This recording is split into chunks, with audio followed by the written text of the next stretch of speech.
Labrys forcefully kill 24, bro. Like, damn. Now we have more context of the whole Labrys situation that this game has overall, bro. Or the Labrys storyline, really.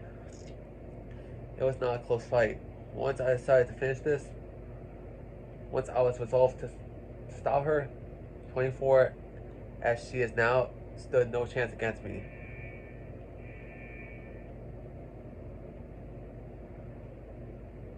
I fall to my knees next to 24. Her limbs have been shattered. She will never rise again. My processors are overloaded with things I cannot understand. I feel as if all processing is slowed. 24's face has turned to the ceiling.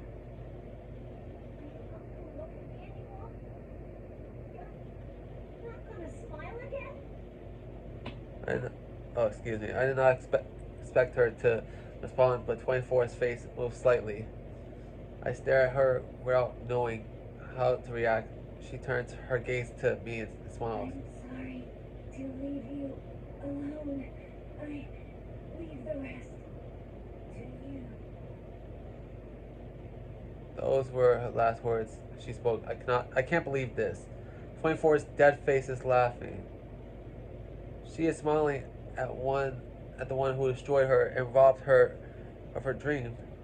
All at once, everything hits me in a torrent of emotion and data. Hell, like for real, bro. She was forced to fight her friend by those researchers. Hell, there was even this one anime cutscene we just saw of her actually reluctantly trying to take her down. Hell, there was even tears coming down Labrys' eyes, bro. Be- because she does not want to do it. She doesn't want to kill her friend, but she was being forced to, bro.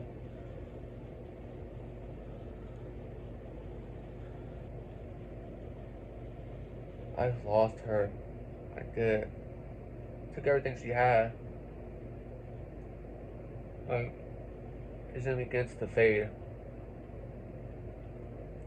Yeah, man, it was a lose-lose situation for Labrys, bro. Like, if Labrys would have lost the match, she would have gotten destroyed herself. But if she won, sure, she still survives, but she ends up killing her best friend, 24, bruh, and also robbing her of her dreams. Like, it's definitely a lose-lose situation here, bruh. Like,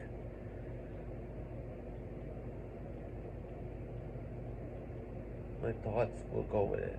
Man, damn, man. I cannot determine whether the lights are actually dimming or if that is only my perception. That is too much to handle. I collapse to the ground helplessly like a crumbling statue.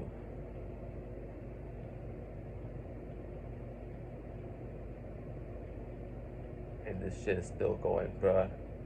I thought we would have saved here, bruh. Next time I awakened, I was lying inside a cage. It seems I was carried out of the test chamber. The download of 24's feedback data is about to begin. The researchers seem to have taken my sudden loss of consciousness seriously. I am confined in a cage instead of sitting in my usual maintenance chair. The researchers kept repeating the word interesting. So this is how they react when extreme mental stress indulges. I can hear their voices clearly. They seem to derive pleasure from the fact that I lost consciousness due to mental stress rather than physical damage. Cables are connected to my body, one after another. Data download begins. All 24's information, combat data, various records, and the memory she has experienced. All of it flows into me, bro. My eyes widen in surprise. Everything is so vibrant. It is so clear that it is indistinguishable from actually experiencing them. This is the first time I ever received memories with such vivid images. All of the images are linked to the records of the emotions she felt and relate to them. They are so strongly linked that my screen protocols cannot distinguish them from human thought. The outdoor area where we spent time together, the big tree whose branches we examined, that sound of water we heard periodically, snowy playground. As I relived 24's experiences, I picked up on an unfamiliar voice. There is no associated image data. Only the voice can be heard. It is a female voice. There is a female researcher at the facility, but this voice belongs to a younger person still in human developmental stages. I know the world is a big place, and I know that there's a lot of people in it, but I won't be able to see it for myself, or meet many of them. I know that too. This girl sounds like Labrys, bruh. I'm too weak for that. Her speech is different from the researchers or from those of my unit type. It is very similar to my own speech output. Thinking about it has made me sad more than once.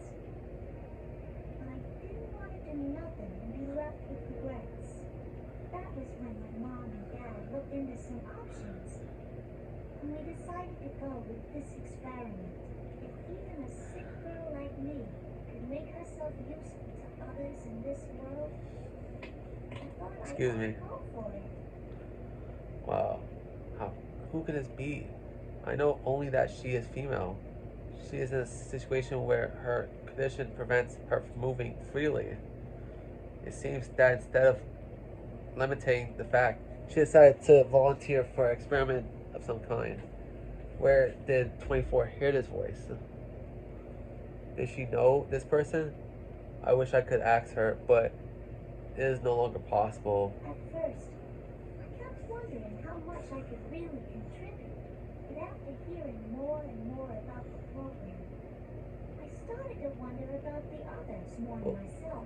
This looks like a hospital room. It's kind of hard to tell since this scene is so bright. So yeah, is it strange? But when I hear that, I feel 24's heart waver. Was she surprised? Perhaps even I feel something unexplainable. Yeah, my big wish is to make myself useful to this world.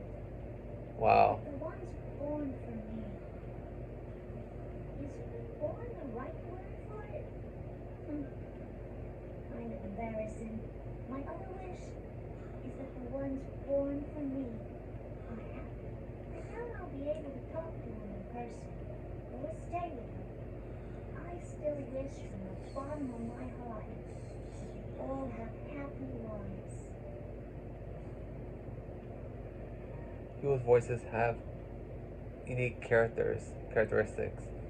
In the past, I have expressed it as variants in waveform, but each has what it could be called its own texture and temperature to it. This voice sounds very warm and kind. I would like to listen to more of it, but the speech ends there. There are no more related memories from 24. While the cable is disconnected, I decided to search the archives for results matching that voice. Sadly, there are no results, but during the search, I suddenly remembered something. The archive given to me by 24 last night. I quickly opened the folder and find a single text file inside. If you are reading this, then I have most likely been destroyed. It may be that you already understand the concept of guilt, but you have done nothing wrong. If you are still safe when everyone is over, she must have meant if I defeated her in combat. 24 knew what would happen to those who lost in the trial. What emotions was she feeling then? What what was going through her mind as she prepared for this file. I feel something wrench inside my chest. I happened to access certain data during the feedback treatment. I learned something. Artificially creating a personality from scratch is very difficult, though they hope to achieve it in 2 generations. But those of our model were actually made from the template of a certain girl's personality. That includes you and I. She had left a recording for the units created using her personality. A message for those of us who did not yet exist. That's what I heard. She speaks in a strange way, like you. I thought, you are connected to her. Think about the unknown voice. The experiment the voice spoke was related to our development after all. The owner of that voice was speaking to us. The one who gave birth to us loved us. When I understood that, I felt my eyes open. Though my life was filled with suffering, my birth had meaning. I firmly believe that. I want to meet her. I need to tell her thank you for giving birth to us and for loving us. This was not an order from the scientists. It was an objective I made for myself. So if you can understand my feelings, I'd like you to do this in my stead. Give our mother my thanks. How 24 must have wanted to meet this girl who she saw as our mother. She must have longed to thank the girl in person. The data within me, her heart tells me so. During the time when she was ordered to destroy her sisters, this wish must have been her only hope. Yet it did not come true. I shattered it. The one she herself said was the only one who understood her. She must have been devastated. But the letter ends in a way I least expected. Though we knew each other for only a short time, I'm glad I met you. I feel the same right now as I met you. I wish from the depths of my heart for you to be happy. Damn, man.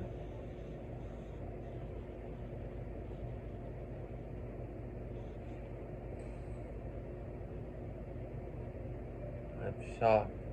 How can she feel this way towards someone who may one day destroy her? I realized that the visual input in my optics is experiencing distortion for some unknown reason. An unfamiliar source of water tickles down my cheek. Lapras, Is she crying? So she is. I can't believe we're actually seeing a machine being driven to tears. But its mental graphs are clearly abnormal. What kind of information did it download? who knows? That's one thing the graphs can't tell us. We should take care to limit our studies to just the battle data. It doesn't need any sentimental memories. You can delete those. Why make a weapon so emotional that you cry? You fucking bastards, bro. Like, these so-called weapons have emotions, you idiot. Delete them. Something roars within me. It draws out the feelings for 24 and a mother that had filled my heart. Delete! Like hell you delete my memories? In no circumstances I will allow that what 24 left me to be deleted from their convenience. I will not forgive this selfishness. What happened treated callously by the researchers in this laboratory. They gave us hearts. They made us destroy those about unit type as enemies. We killed our sisters at their command. If we refuse, our desires were overridden and we become their puppets. The wishes of the girl who desired our happiness were not taken into consideration. Now, even the few memories that 24 my sisters and I have accumulated are about to be erased like trash.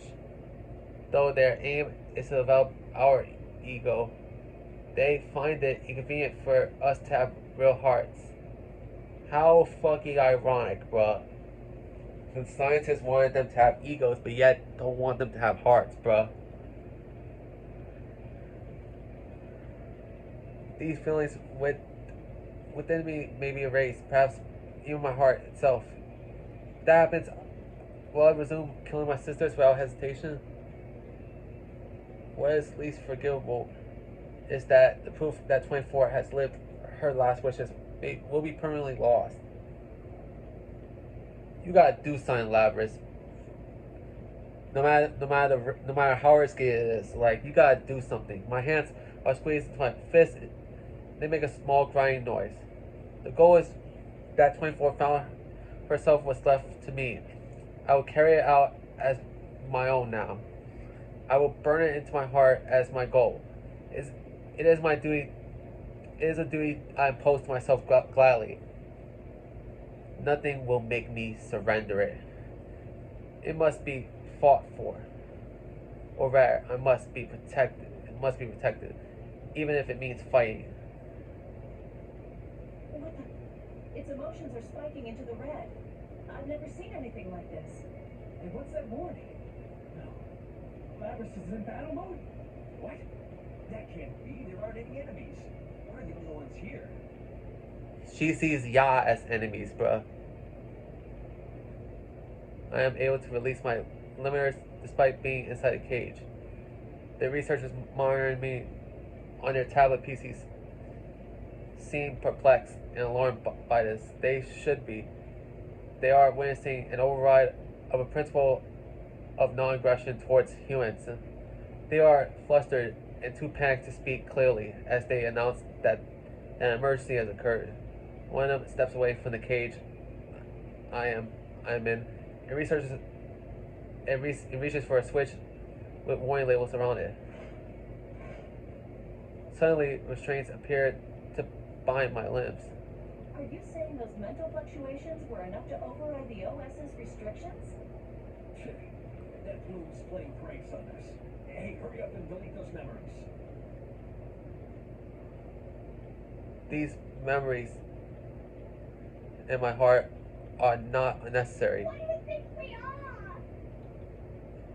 Something I have not felt until now. A sensation like heat spreads through my body. A trembling, burning wave rises within me. Soon afterwards, I realize that this is an emotion. There is a name for this feeling. It is anger. I route all my strength to my restrained limbs. The restraints are designed to withstand up to twice our calculated maximum output. Trying to escape is therefore logically doomed to fail. Even so, I continue to muster my strength. It is not because I judge it a viable course of action. I am not merely executing an order. I am acting based on my emotions. It does not matter if the restraints can be destroyed or not. I wish to destroy them. My metal parts are in both my limbs and my restraints begin to creak. How is it doing that? There's no way those things are strong enough to break the restraints. It's outputting over 220% of its theoretical strength limit, even though its joint actuators are operating at only 70% capacity. That's not possible. That doesn't even make any sense. What's driving this thing? I'm not gonna let you take those memories. I made her a promise. Hell yeah, she's breaking out of that shit, bruh. Next moment, a purring sound like a small explosion shakes the entire room. A heavy metallic bands strain my arms and legs shattered. I jump out of the cage and run towards the open door. I must escape from here. I have to get out and see the girl who loves us, though we were not yet created. To fulfill 24's wish which has become mine. But when I enter the hallway connected to the outdoor area, I am met with barricades and heavy artillery.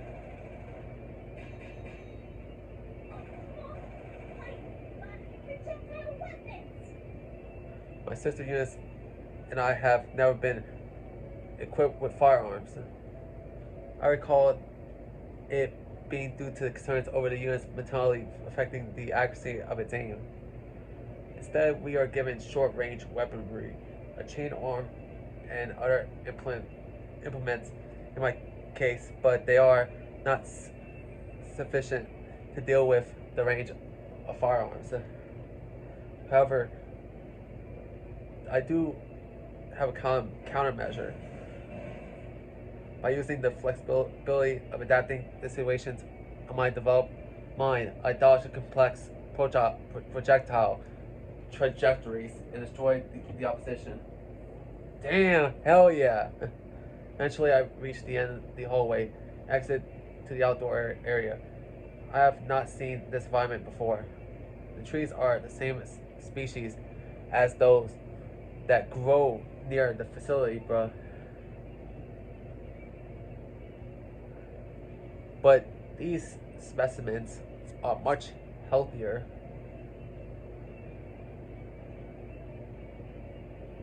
Where am I? The question did not cross my mind until now. Where am I?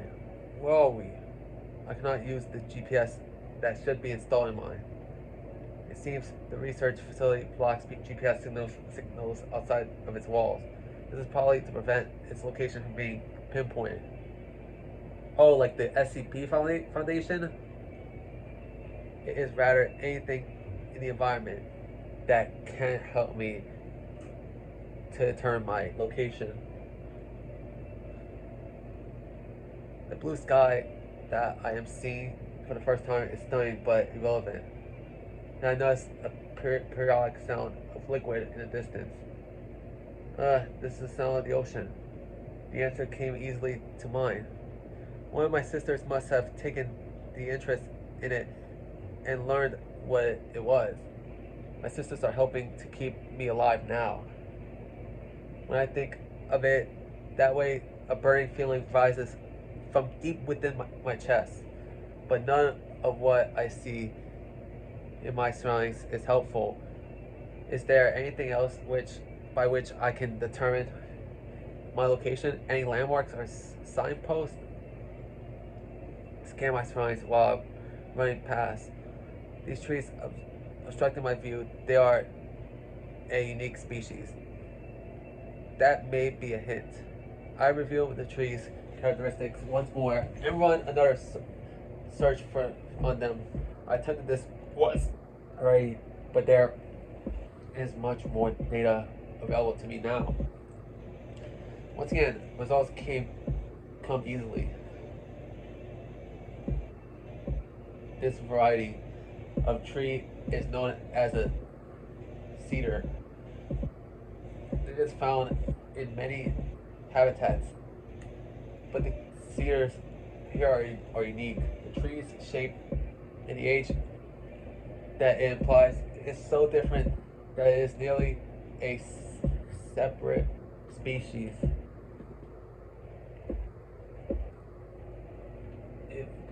If that is because of difference in the environment, it may be useful in determining my location.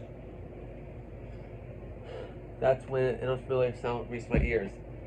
The heavy rumble of what sounds like a motor. It seems that they have dispatched a vehicle to pursue me. I expected this. Their response was swift. It seems that they had measures in place in the event one of us escaped. When the vehicle stops behind me, fully armed personnel pour out of it. They move to surround me from both the left and right. It is an obvious response. No matter how much power I may have, I am alone. The optimal solution would be to overwhelm me with numbers. Try to shake them off by running faster. But soon afterwards, I reached the main gate of the laboratory, a high steel edifice. It is tightly sealed. A number of heavily armored guards are protecting it. I stopped. There is nowhere else to go. Labrys, come back here. You're too useful a unit to destroy. You need No, I cannot be destroyed here. I cannot be captured either. They will surely delete my memories. They will take my desire and everything else that was given to me. What purpose is there in avoiding destruction then? The only options available is to rather my wish dies with me, or rather it is stolen away. And not just because I don't want to be destroyed. I...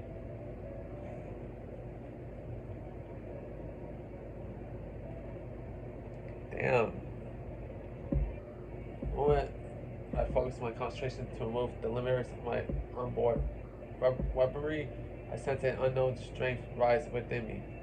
Directly afterwards, something that cannot be quantified fills by in the surrounding area.